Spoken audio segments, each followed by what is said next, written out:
Parole du Seigneur du lundi de la 5e semaine du temps pascal, le 4 mai 2026. Première lecture. Lecture du livre des Actes des Apôtres. Actes chapitre 14, versets 5 à 18. En ces jours-là, à Iconium, il y eut un mouvement chez les non-juifs et chez les juifs avec leurs chefs pour recourir à la violence et lapider Paul et Barnabé. Lorsque ceux-ci s'en aperçurent, ils se réfugièrent en Lycaonie, dans les cités de Lystre et de Derbé, et dans leurs territoires environnants. Là encore, ils annonçaient la bonne nouvelle. Or, à Lystre, il y avait un homme qui était assis, incapable de se tenir sur ses pieds. Infirme de naissance, il n'avait jamais pu marcher. Cet homme écoutait les paroles de Paul. Celui-ci le fixa du regard et vit qu'il avait la foi pour être sauvé. Alors il lui dit d'une voix forte, lève-toi, tiens-toi droit sur tes pieds. L'homme se dressa d'un bond, il marchait. En voyant ce que Paul venait de faire, les foules s'écrièrent en lycaonien, les dieux se sont fait pareil aux hommes, et ils sont descendus chez nous. Ils donnaient à Barnabé le nom de Zéus, et à Paul celui d'Hermès, puisque c'était lui le porte-parole. Le prêtre du temple de Zéus, situé hors de la ville, fit amener aux portes de celle-ci des taureaux et des guirlandes. Il voulait offrir un sacrifice avec les foules. Informés de cela, les apôtres Barnabé et Paul déchirèrent leurs vêtements et se précipitèrent dans la foule en criant, « Pourquoi faites-vous cela? Nous aussi, nous sommes des hommes pareils à vous, et nous annonçons la bonne nouvelle. Détournez-vous de ces vaines pratiques.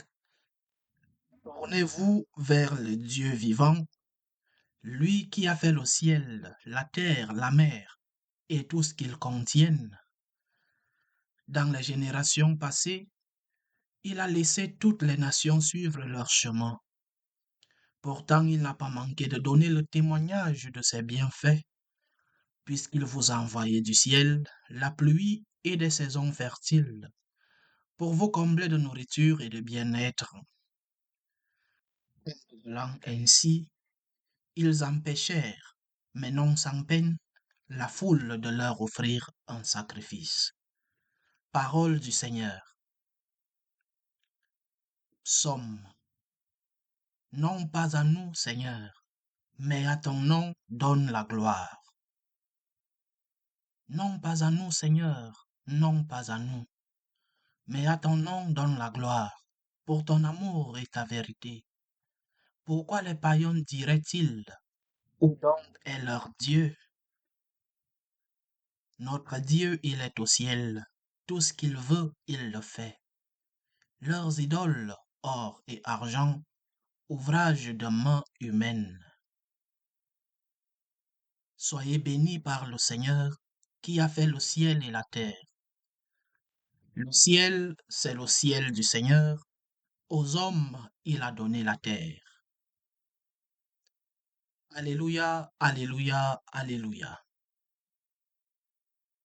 L'Esprit Saint vous enseignera tout et il vous fera souvenir de tout ce que je vous ai dit. Alléluia, alléluia, alléluia. Évangile de Jésus-Christ selon Saint Jean. Jean chapitre 14, versets 21 à 26. En ce temps-là, Jésus disait à ses disciples, celui qui reçoit mes commandements et les garde, c'est celui-là qui m'aime, et celui qui m'aime sera aimé de mon Père. Moi aussi je l'aimerai, et je me manifesterai à lui. Jude, non pas Judas l'Iscariote, lui demanda, Seigneur, que se passe-t-il? Est-ce à nous que tu vas te manifester et non pas au monde? Jésus lui répondit, si quelqu'un m'aime, Il gardera ma parole. Mon Père l'aimera. Nous viendrons vers lui, et chez lui, nous nous ferons une demeure. Celui qui ne m'aime pas ne garde pas mes paroles. Or, la parole que vous entendez n'est pas de moi, elle est du Père qui m'a envoyé. Je vous parle ainsi tant que je demeure avec vous. Mais le défenseur, l'Esprit Saint que le Père enverra en mon nom, lui, vous enseignera tout, et il vous fera souvenir de tout ce que je vous ai dit. Acclamons la parole de Dieu. Le verbe garder en hébreu shamar, en grec tereo, signifie dans la Bible quelque chose que nous écoutons et que nous mettons en pratique. Ce n'est pas comme garder un aliment dans le frigo. Ce n'est pas comme garder son argent en banque. Le verbe garder dans les Saintes Écritures est un verbe complet. Il y a là écoute de la parole de Dieu et mise en pratique de cette parole. Veillez, observez avec soin, respectez les commandements de Dieu. C'est donc un verbe complet et un verbe qui doit guider notre vie quotidienne, non pas seulement une écoute passive. Le verbe garder est un verbe d'action dans les Saintes Écritures. Ce que le Seigneur m'enseigne, j'essaye, avec sa grâce, il parle de l'Esprit Saint, j'essaye de le mettre en pratique. Ce que le Seigneur me révèle, la manifestation de Dieu dans ma vie, vu que je suis conscient que Dieu m'enseigne à travers sa parole, que Dieu m'enseigne à travers sa manifestation, ses œuvres, je mets donc en pratique cette parole. L'amour de Dieu, c'est aussi cela, écouter et mettre en pratique. C'est un verbe d'action, je répète. Ce n'est pas un verbe mort, ce n'est pas un verbe passif, c'est un verbe actif, un verbe d'action, le verbe garder dans notre relation avec Dieu. C'est pourquoi nous devons garder les commandements, c'est-à-dire être conscient qu'ils existent, ne pas les relativiser, ne pas dire ceci pour moi n'est pas bon et ceci aujourd'hui n'est pas bon et demain, mais se rendre compte que les commandements de Dieu sont pour notre bien, pour le bien de l'homme, et donc les mettre en pratique. Le verbe garder, c'est un verbe complet. Et dans notre relation avec Dieu, nous devons non seulement recevoir ses commandements, mais aussi les mettre en pratique. Aller de cette vie passive de l'écoute à la vie d'action, la mise en pratique. C'est ce que nous dit le Seigneur. Et aimer Dieu, c'est aussi garder ce qu'il nous dit, écouter et mettre en pratique ce que nous recevons de lui.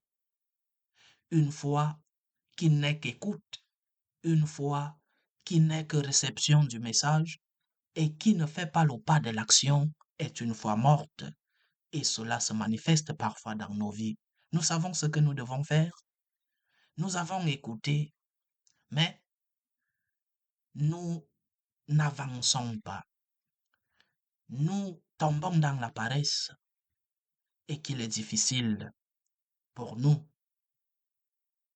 de continuer cette relation avec le Seigneur lorsque nous ne faisons pas des efforts pour que l'écoute se transforme en pratique. Si tu dis que tu aimes Dieu, si tu veux construire une relation d'amour avec Dieu, écoute et mets en pratique les commandements du Seigneur. Depuis les tout petits, les commandements les plus basiques, en allant, en tendant vers les plus grands. Ce sera difficile, mais avec la grâce de Dieu, tu peux réaliser avec la grâce du Seigneur, tu peux mettre en pratique ses commandements.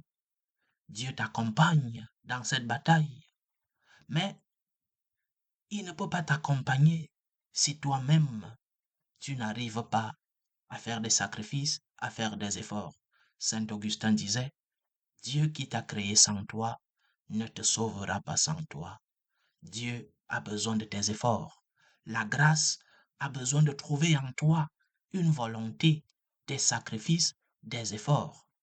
Sinon, nous frustrons la grâce de Dieu et cette grâce ne porte pas ses fruits en nous parce qu'elle trouve des personnes qui savent garder dans le sens mondain du terme, qui savent écouter et peut-être même qui savent méditer, mais qui ne savent pas se mettre à l'action.